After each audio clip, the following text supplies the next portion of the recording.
who are fighting in the front lines, or doctors, nurses, allied health professionals, police, soldiers, civil servants, and everyone performing essential services in the private sector. I assure you that your efforts will be rewarded. Your heroism will not be forgotten. Saludo kami sa inyo.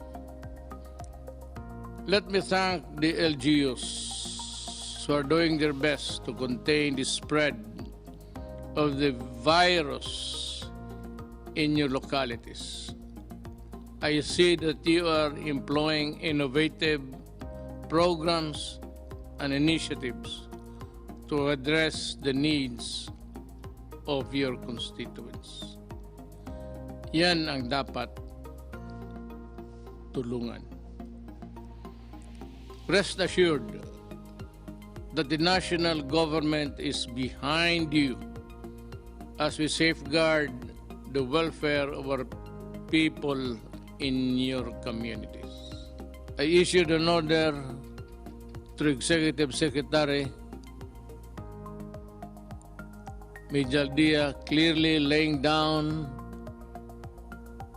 the responsibilities of each department in implementing the Bayanihan to Heal as One Act. I have given them their marching orders emphasizing the need for sufficient authority so that they do not have to go back to me and ask for clearance for each and every action they have to take. All of the details of our actions will be part of my report, which will be submitted to Congress pursuant to Bayanihan Act.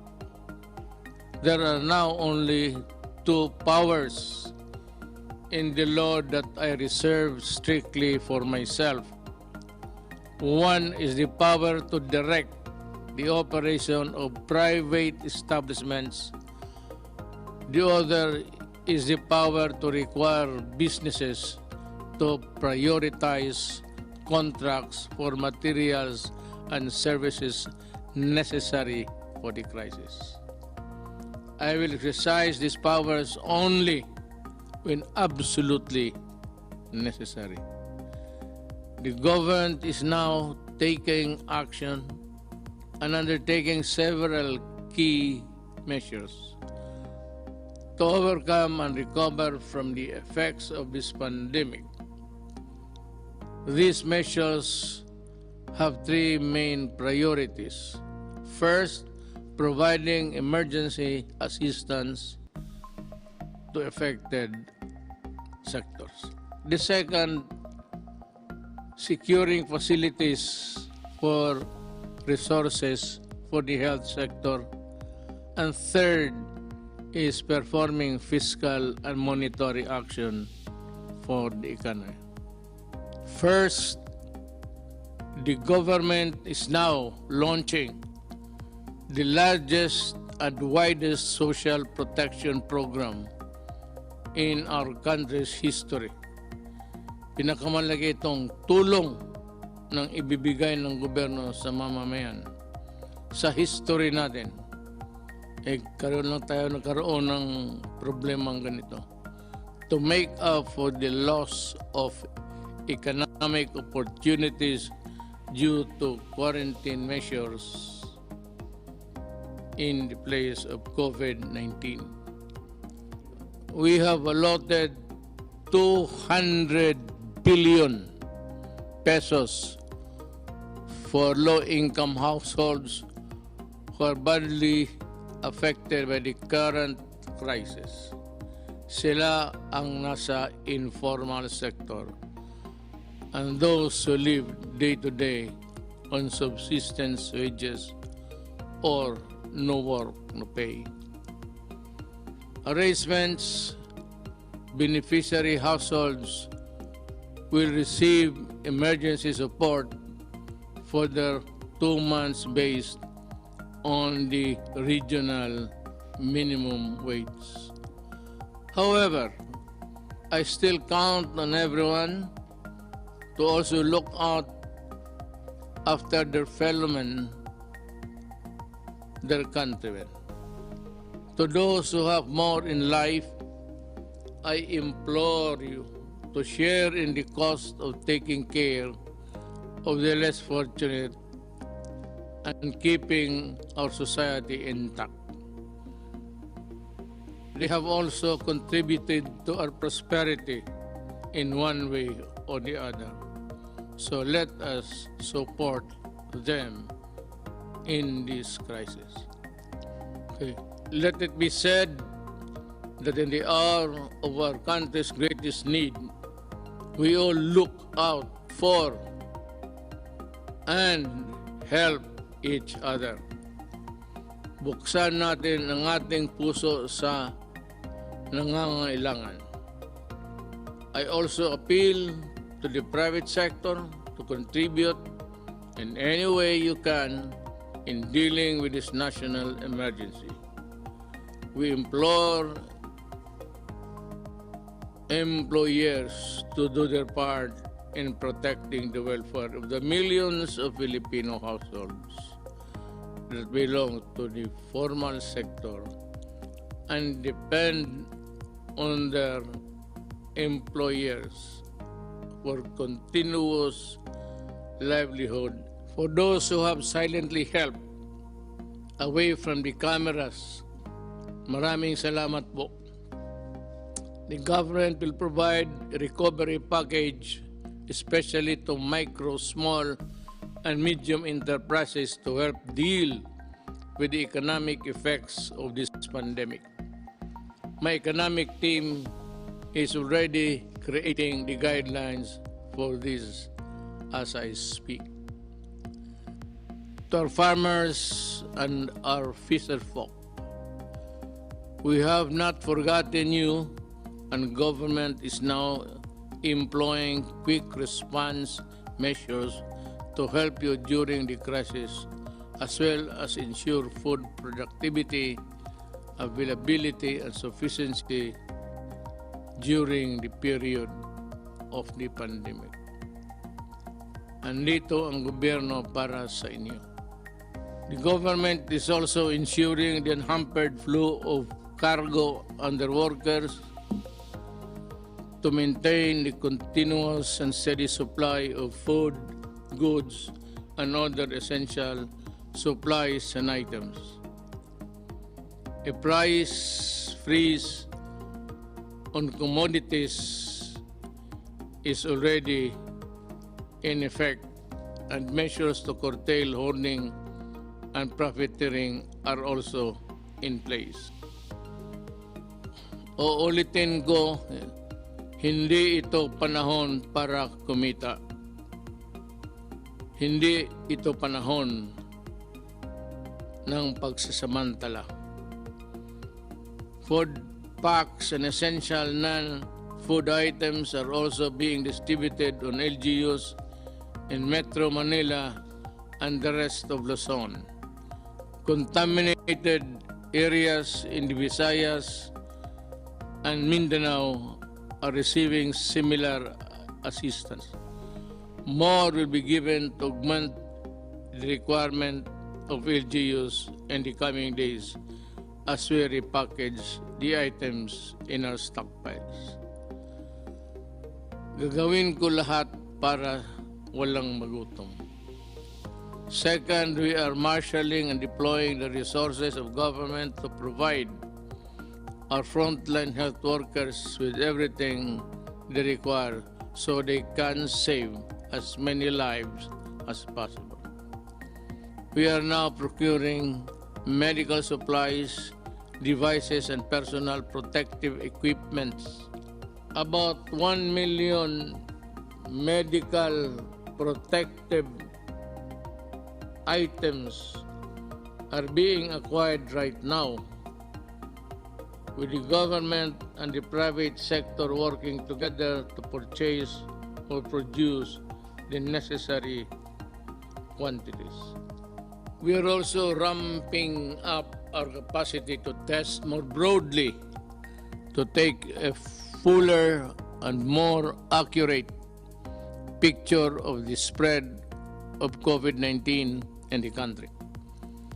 We will also build, operate, and accredit more medical facilities and laboratories in the coming weeks.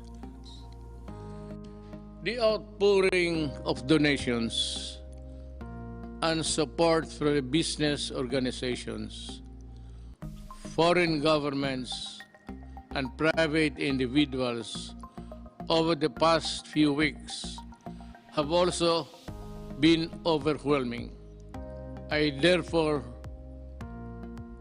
would like to acknowledge the following for their help in this crisis: the government of China, the government of Singapore,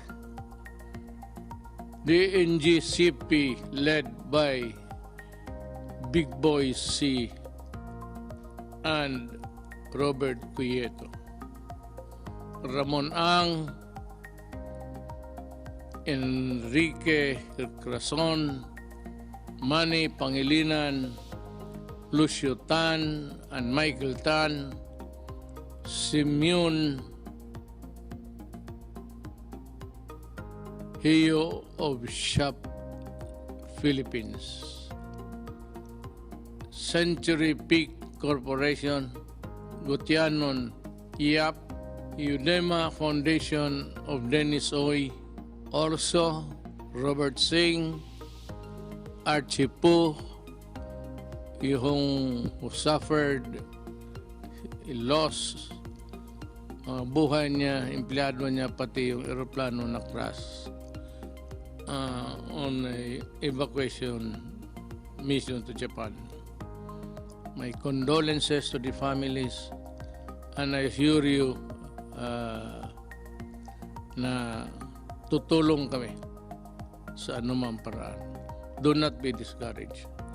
PAGCOR headed by Andrea Domingo, the World Health Organization, Mammoth Foundation, China, Jack Ma, Seriaco Lopez, Global Fund America Cares Foundation, UNIFPA, Aboitiz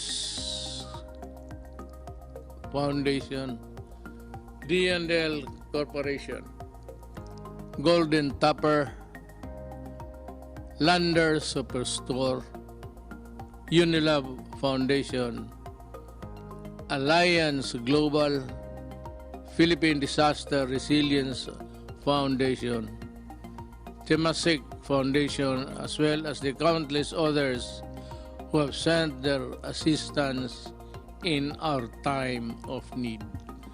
In behalf of the Filipino people, I thank you and your compassion and your generosity and my personal gratitude. Mahal kong mga kababayang Pilipino, nasa ikatlong linggo na tayo sa ating crisis na hinaharap. At tayo'y hirap sa pera, sa medical supplies, sa lahat. Dati ho naman talagang kulang ang pera natin at kulang ang medical supplies. At hindi lang ho tayo, pati yung Amerika, ganun rin.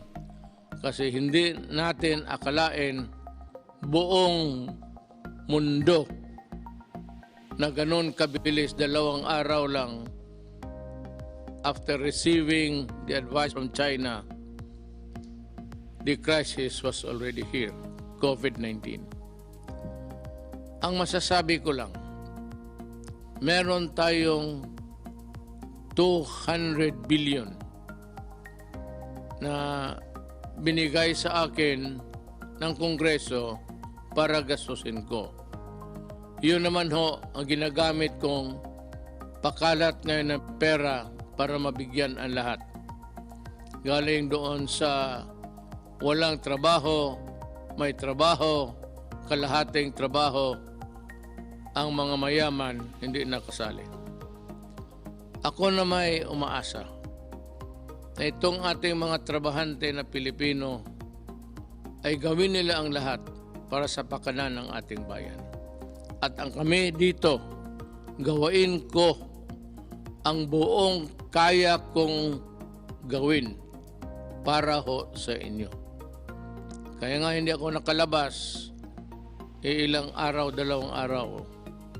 Pero usually, in times of crisis, kailangan ang isang trabahante ng gobyerno na binigyan ho ng trabaho para humarap sa inyo, makipag-usap sa inyo.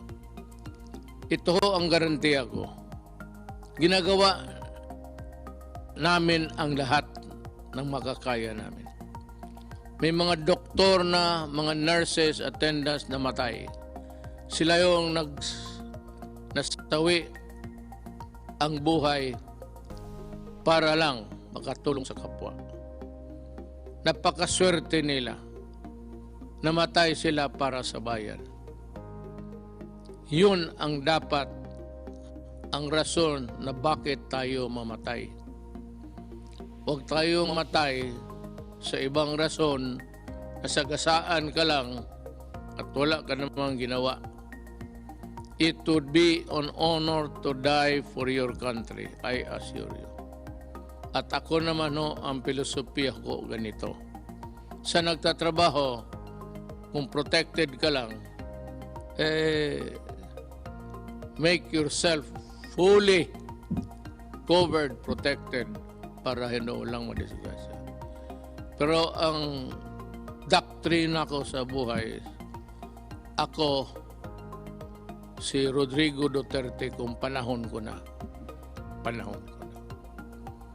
So, ganun na lang ang pagtingin ko kasi wala ma rin akong magawa. Pumupunta ako doon sa mga lugar na may gera.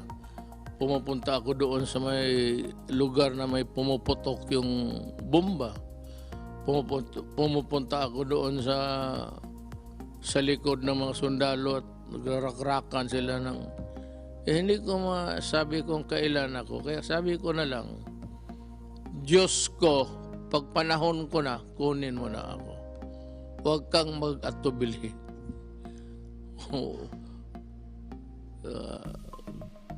Bahala ka na.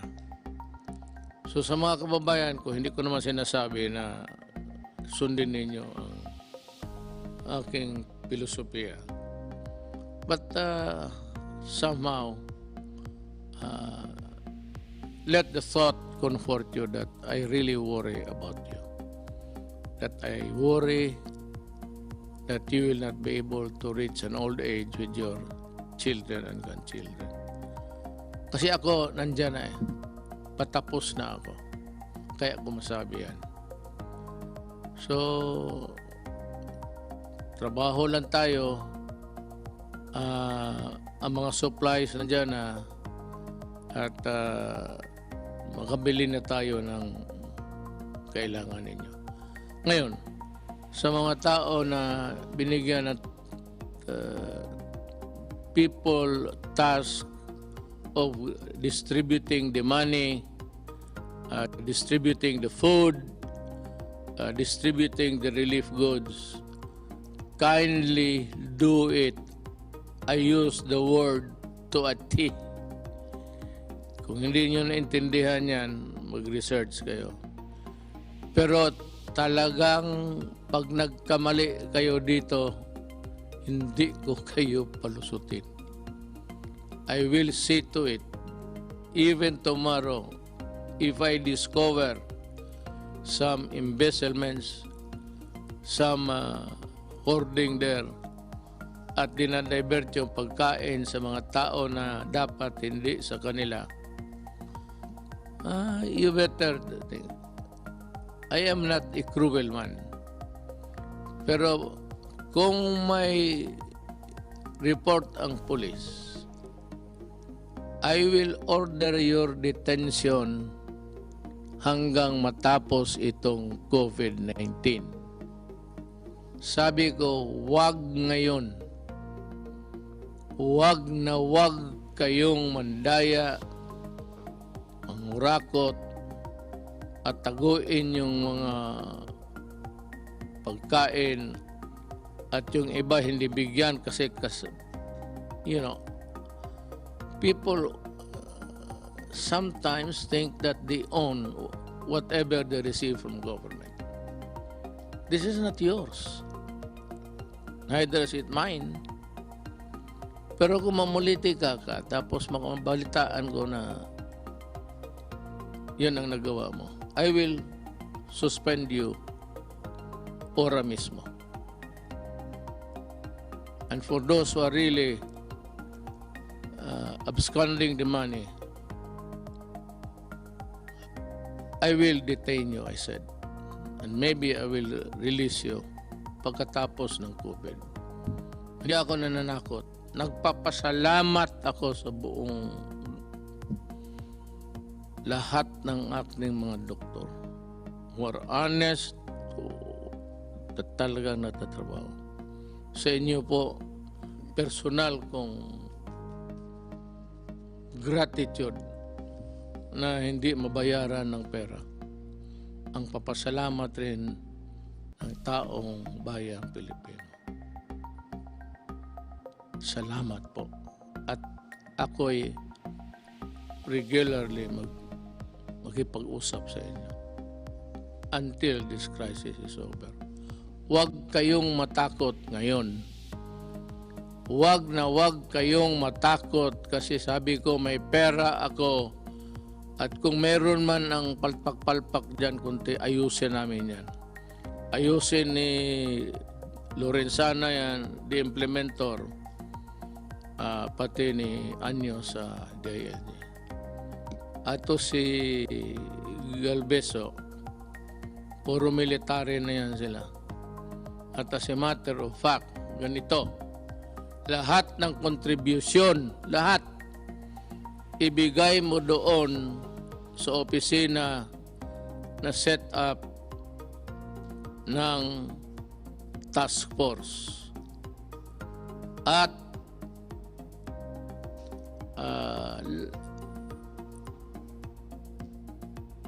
kung may releases man lahat, accounted yan, tapos then there's another audit in the integrity of the procedure. Yan lang po. Papasalamat ako sa lahat ng trabahante ng gobyerno nandiyan. At ako naman po at the same time nagbibigay ng warning. Totohanan ko talaga kayo. Sa crisis, tapos gawin mo pa yung dapat ka talagang ikulong. Hindi kita i-release. At huwag kang hindi ako maniwala ng kaso-kaso. Hayaan mo, magpapapreso ako. Balang araw kung mali ang sinabi ko at ginawa ko. Sa inyong mga Pilipino, magpabayan, mahal ko. Mo mga Bisaya, sunod lang mo. Sumunod lang kayo. At walang problema. Daghang salamat.